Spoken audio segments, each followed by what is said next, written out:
descends upon you of absolute, you think, I can't vote for myself. That's outrageous. You cannot vote for yourself. It's venal. And then you think, but maybe it's the one vote that may... So I'll tell you, it's an awful moment that I shall have nightmares about for the rest of my life. So what did you do? And thank you for bringing it up. So what did you do? I'm not telling you. You know what I did. Oh. You've had such a long history. What kind of advice can you give people who are such a successful history? I've had such a long history. I'm really doing well here, aren't I?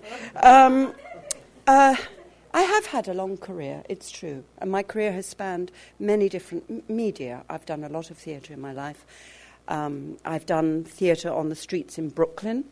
I've done theatre in the deserts of the Sahara, believe it or not, to 2 goats and a goat herd.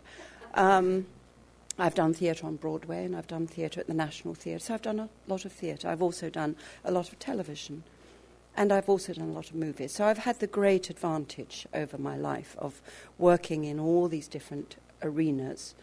And really, you know, for an actor, I have to say it's the ideal life. I made sure it happened that way. You know, I made certain sacrifices and certain decisions, but I'm very happy that now I can stand here and obviously the huge honour of being nominated for an Oscar. And I have to say, it is looking at the Matterhorn as an actor, you think it's great and it's beautiful, but I'll never get there. But I'm happy to be working where and how I am.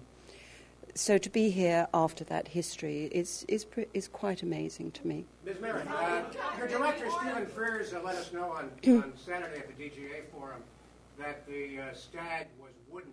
It was, yes, it was terrible. The most emotional scene with the Queen has in the entire thing. How was that playing against a wooden stag? Imagination. It's called imagination, and that's what we do as actors. We imagine. You know, you're never in the real world of the film or the play that you're doing. You have to imagine and put yourself there. And yes, it was this awful stuffed animal that they kept sort of putting up and then taking down again. So when it wasn't there, it was just lying flat on the ground with its feet in the air, which was even more difficult to deal with. And on the cover of Los Angeles Magazine, you've been demonstrated as very sexy in your 60s. How do you feel about that, and what kind of style tips do you think the Queen of England should take from you? I'd never give the Queen style tips because I love the fact that she has never changed.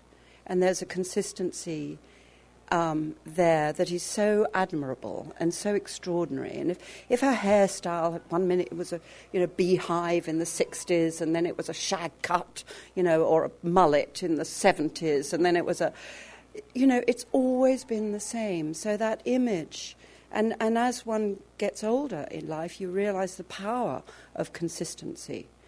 Because we all, fly around with fashion and with politics, and one minute we're all this way and the next minute and this one sort of consistent person, and you realise that consistency now has been there for 40, 50 years.